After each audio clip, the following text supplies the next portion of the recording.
මෙය සාමාන්‍ය වස්තුවක් නොවේ. මෙය ජාතියක් එකට බැඳ තැබූ පවිත්‍ර සංකේතයකි. එය සිරි දළදා වරුණයි.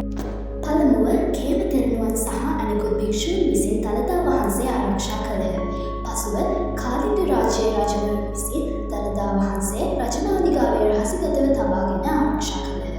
දළදා වහන්සේ අධිරාජ බලය නියෝජනය කළ සංකේතයක් ලෙස සැලකුණ බැවින් ඒ රජකීය අයිතිය හා රාජ්‍ය බලය සම්බන්ධ වූ අතිශය වැදගත් සංකේතයක් බවට පත්විය. දළදා වහන්සේ ලංකාවට ගෙන ආ කතාව. බුදුරජාණන් වහන්සේගේ පරිනිර්වාණයෙන් පසු දළදා වහන්සේ හෙවත් බුදුරජාණන් වහන්සේගේ දන්ත ධාතුව කාලිංග රාජ්‍යය ආරක්ෂා කළා. එවකට ගුහසිම රජු දන්ත ධාතුන් වහන්සේ ආරක්ෂා කිරීමට තීරණය කළේය. ඔහුගේ දියණිය හේමමාලිනී දේවිය සහ ඇගේ ස්වාමි පුරුෂයා දන්ත කුමරු දළදා වහන්සේ රහසිගතව රැගෙන යන්නට පත් කළා.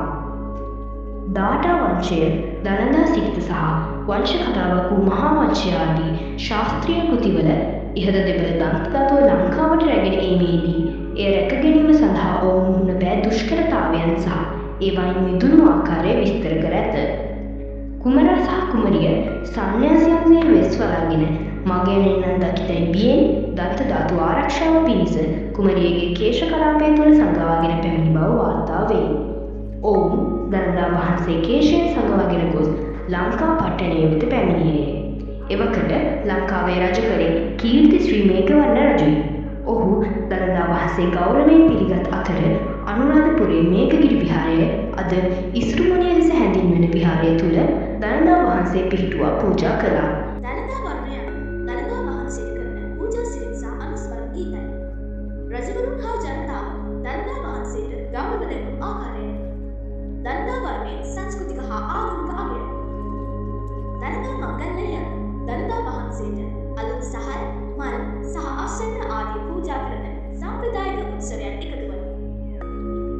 මෙම මංගල්‍යය රටේ කෘෂිකර්මය, ආහාර, ජලය සහ මල් ආදී බුදුරජාණන් වහන්සේට ගෞරවයෙන් පිළිගැනීමේ සංකේතයයි. දළදා මංගල්‍යය ජනතාවගේ ආගමික විශ්වාසය හා ජාතික උරුමය රැකවීමේ අතිශය වැදගත් උත්සවයකි. දළදා පෙරහැර යනු මහනුවර දළදා මාලිගාවෙන් පැවැත්වෙන විශාල උත්සවයකි. පෙරහැරේදී සිරි දළදා වර්ණයේ ගීත ගායනා කරමින් දළදා වහන්සේට ගෞරව දැක්වේ. එම නිසා සිරි දළදා වරුණ පෙරහැරේ ආත්මය ලෙස සැලකේ. අදත් සිරි දළදා වරුණ අපේ ඉතිහාසයයි, අපේ සංස්කෘතියයි,